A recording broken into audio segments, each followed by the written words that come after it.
النهاردة مش هحكي لكم وصفة بس، النهاردة هحكي لكم كمان قصة صغيرة هتشجعكم انكم تعملوا وجبات اطعام. في يوم شفت ست كبيرة كانت قاعدة على الرصيف وكانت بتبص في الاكل اللي في ايد الناس. ساعتها قلبي وجعني، رجعت بسرعة على البيت وقررت ان اعمل اكل سريع وارجع الحقها. قدمت لها وجبة بسيطة من اللي كنت محضراه في بيتنا. بجد منساش دمعة عينيها وهي بتدعيلي. من وقتها وانا واخدة قرار على نفسي ان كل فترة اعمل وجبات حتى لو بسيطة تكون اطعام. المهم النية. انزلي في حلة بقى بشوية زيت وبصلاية وشوحيهم شوية، انزلي عليهم حبهان وورق لورا وكمان ليمون وقرفة، شوحيهم كده وانزلي عليهم بطماطم مبشوره وكمان جزر مبشور. قلبيهم كده بقى مع بعض وانزلي عليهم بكركم وكاري وملح وماجي، وقلبيهم كده مع بعض وسيبيهم دقيقتين. وتكوني غاسله الرز كويس وانزلي عليه. انا عامله كيلو رز بسمتي، يعني الرز يكون متساوي ما يكونش اعلى زي الرز البلدي. واول لما يغلي وطي عليه. انزلي بقى بشويه زيت حلوين وانزلي عليها بخلطه الثوم والليمون والخل. بس انا هنا خدت نص الخلطه بس والنص التاني هنخليه للاخر. انزلي بقى عليهم بكيلو كبده عصافيري وشوحيهم فيها لغايه ما يبقى بني. وكالعاده ما تنسوش تصلوا على النبي. وانزلي عليها بقى بالتوابل، ملح وكزبره وكمون وفلفل اسود وكمان شويه شطه اختياري. النهارده الجمعه يا جماعه، فعايزين نصلي على النبي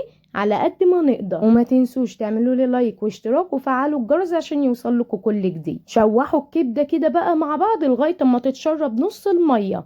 انزلي عليها بقى بالفلفل الاخضر وبقيه خلطه الليمون والثوم عشان انا نسيت اصورهم في الفيديو. واول لما يتشربوا يبقى في حاجه بسيطه بس من الميه بتاعتها، هنبدأ نطفي لان انا عايزاها جوسي مش ناشفه. ابدأي بقى عبي في العلب بتاعتك الرز البسمتي اللي احنا عملناه، شفتوا هو مفلفل قد ايه؟ وهنعبي فوقيه كمان الكبده. الكميه دي عملت يا جماعه معايا 6 علب كبار، وقدمت معاه كمان علبه عصير. وطبعا ما ننساش ندعي اللهم تقبل منا هذا العمل واجعله في ميزان حسناتنا وارزقنا البركه في الرزق والوقت.